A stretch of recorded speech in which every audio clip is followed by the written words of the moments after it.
ഈ ഭാരത ഭരണഘടനയിൽ പറയാത്ത ഒരു ബിംബവും ഇന്ത്യക്കാർ അംഗീകരിക്കേണ്ട ഒരു കാര്യമുണ്ടെന്ന് വിശ്വസിക്കുന്ന ആളല്ല ഞാൻ. അങ്ങനെ ഒരു സംഭവം ഇല്ല. എത്രയോ ചർച്ചകളായി നമ്മൾ ഇത് തന്നെ പറഞ്ഞുകൊണ്ടിരിക്കുകയാണ്. ഇന്ത്യയിലെ സംബന്ധിച്ചിടത്തോളം ഇന്ന് ഗവർണർ ഹൈക്കോടതിയിൽ പറഞ്ഞ കാര്യം തന്നെയാണ് പ്രസക്ത ഭാഗം. ആ, എന്താണ് ബഹുസംസ്കാരം എന്നത് യൂറോപ്യൻ ആശയമാണ്. ഇവിടെ ഒരു സംസ്കാരമേ ഉള്ളൂ. പക്ഷേ അതിന് വിവിധ നിറങ്ങളുണ്ടാകാം. അതിന് മഴവില്ലിൻ്റെ വകഭേദം പോലെയാണ്.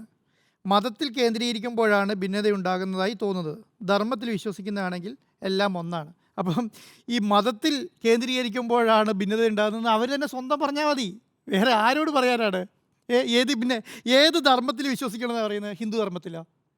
ഇത് ഇവർ തന്നെ പറയാണ്. എന്നിട്ട് ഇതിനൊരു വേറെ വ്യാഖ്യാനം കൊണ്ടുവരാണ്. ഇവർക്ക് തന്നെ അറിയാം അതാണ് ഈ ഇങ്ങനെ തേട്ടി വരുന്നത്.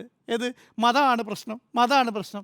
കേരളത്തിൽ, ഇന്ത്യയിൽ മതം ചർച്ച ചെയ്യുന്നത് കോൺഗ്രസ്സാ, അല്ലെങ്കിൽ CPM അല്ലെങ്കിൽ വേറെ ഏതെങ്കിലും പ്രതിപക്ഷ പാർട്ടികളാണ്? അവിടെ ചർച്ച ചെയ്യുന്നത് BJP മാത്രമാണ് മതം ചർച്ച ചെയ്യുന്നത്, അല്ലേ?